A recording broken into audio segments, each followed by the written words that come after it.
आज इस वीडियो में हम सीखेंगे पीटीएफई न्यूट्रल सेक्शन का मेंटेनेंस करना। पीटीएफई जिग के द्वारा न्यूट्रल सेक्शन का मेंटेनेंस कैसे किया जाता है यह हम आगे देखेंगे। तो सबसे पहले हम वर्नियर कैलिपर की मदद से इंसुलेटिंग रॉड का डायामीटर चेक करेंगे। न्यू इंसुलेटिंग रॉड का डायामीटर 24 mm होता है। अगर घिसाव के कारण 2 mm डायामीटर कम हुआ है तो हम इंसुलेटिंग रॉड को लोड बियरिंग रॉड की मदद से एक राउंड घुमाएंगे। डायामीटर चेक करने के बाद अब हम इंसुलेटिंग रॉड को घुमाने के लिए लोड बियरिंग रॉड का इस्तेमाल करेंगे।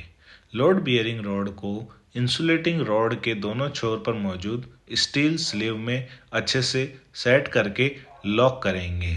अच्छे से सेट और लॉक हो जाने के बाद में हम रैचेट स्पैनर की सहायता से इसे टाइट करेंगे और इसे इतना टाइट करना है कि हमारी दोनों इंसुलेटिंग रॉड इजीली घूमने के लिए फ्री हो जाए। दोनों रॉड फ्री होने के बाद हम 14 mm की एलेंकी सेट का उपयोग करेंगे। यह जो 14 mm की एलेंकी है इसे हम स्टील स्क्रू में लगाएंगे और उसके बाद दोनों एंड से एक ही डायरेक्शन में इंसुलेटिंग रॉड को घुमाया जाएगा। इंसुलेटिंग रॉड को इस एरो के और जो इंसुलेटिंग रॉड पर ये निशान है इसके हिसाब से हम एक एक राउंड दोनों साइड से सेम ही डायरेक्शन में एक साथ घुमाएंगे। अब हम इस पीटीएफई जिग को यूज़ करेंगे न्यूट्रल सेक्शन की लेवलिंग चेक करने और एडजस्ट करने के लिए।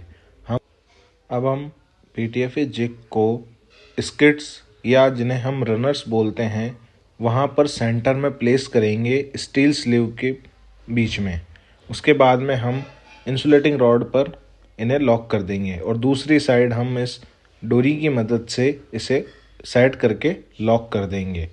अब हम इससे पीटीएफई न्यूट्रल सेक्शन का लेवल चेक करेंगे कि हमारी जो रनर ब्लेड्स है वह सही लेवल में है या नहीं, या कहीं से हिट तो नहीं हो रही है।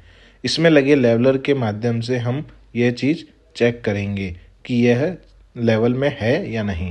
अगर हमारे न्यूट्रल सेक्शन का लेवल में वेरिएशन है या वह जीरो नहीं है तो हम टर्न बकल और एडजस्टेबल ड्रॉपर की हेल्प से इसे एडजस्ट करेंगे और इस जिग के में लगे लेवलर में इसे 0 पर सेट करेंगे ताकि हमारे रनर्स हिट ना हो पेंटोग्राफ से।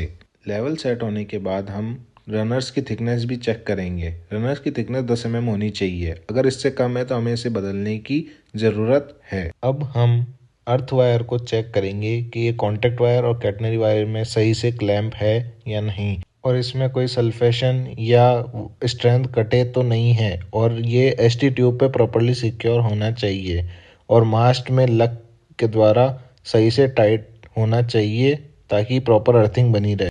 अब इसके बाद हम चारों एंड पर मौजूद कॉन्टैक्ट स्प्लाइस को चेक करेंगे कि कोई बोल्ट लूज तो नहीं है और लूज कनेक्शन ना हो या कहीं से स्प्लाइस स्लिप तो नहीं हो रखी है।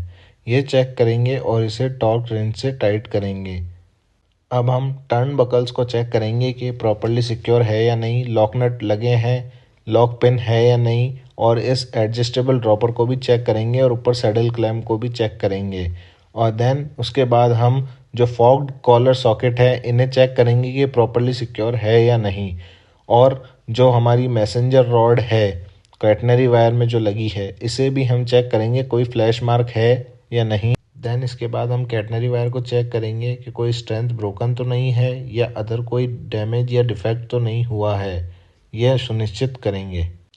अब हम आर्किंग हॉर्न को चेक करेंगे कि आर्किंग हॉर्न का गैप सही है या नहीं, और जो हमारी इंसुलेटिंग रॉड है उसे भी चेक करेंगे कि उस पर कोई फ्लैश मार्क या कोई डैमेज मार्क तो नहीं है। अगर है तो उसे अटेंड करेंगे।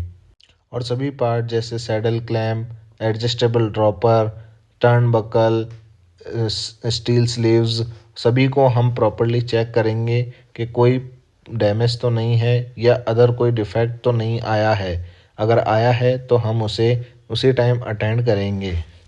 अब हम सभी नट बोल्ट एंड फास्टनर की टाइटनेस चेक करेंगे। सभी nut bolt and fastener properly tight होने चाहिए, कोई भी लूज ना रहे।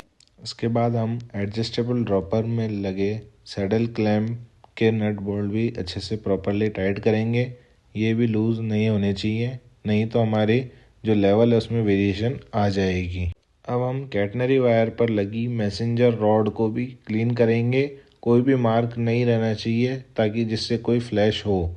देन उसके बाद हम नीचे वाली इंसुलेटिंग रॉड को भी अच्छे से क्लीन करेंगे, तो कोई सल्फेशन या कोई ऐसा मार्क ना रहे जिससे फ्लैशिंग आए या अदर कोई पार्ट डैमेज हो। लास्ट में हम हमारे न्यूट्रल सेक्शन की हाइट एंड स्टैगर को चेक करेंगे कि हाइट और स्टैगर प्रॉपर होना चाहिए ताकि हमारा पेंटोग्राफ स्मूथली पास हो जाए और ट्रेन संचालन सुचारू रूप से होता रहे।